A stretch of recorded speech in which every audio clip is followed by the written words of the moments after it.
ក្រុមការងារអាវុធហត្ថរាជធានីភ្នំពេញចុះសួរសុខទុក្ខដល់សមាជិកចំនួន2នាក់ដែលមានប្រពន្ធទើបសម្រាលកូននៅថ្ងៃទី11ខែតុលាឆ្នាំ2025ក្រុមការងារអាវុធហត្ថរាជធានីភ្នំពេញបាននាំយកអំណោយរបស់លោកឧត្តមសេនីយ៍ឯករតស្រៀងមេបញ្ជាការរងកងរាជអាវុធហត្ថលើផ្ទៃប្រទេស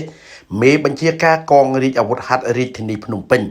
ប្រគល់ជូនដល់ក្រុមគ្រួសារសមាជិកចំនួន2នាក់ក្នុងនោះរួមមាន1លោកអនុសេនីយ៍តូ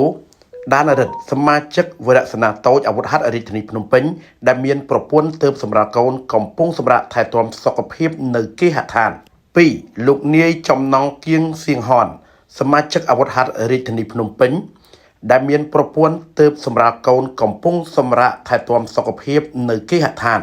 អំណោយដែលក្រុមការងារបានប្រគល់ជូនក្នុងម្នាក់ទទួលបានទឹកសុទ្ធចំនួន4កេសសម្ភារៈចាំបាច់សម្រាប់ទារកចំនួន1ឈុត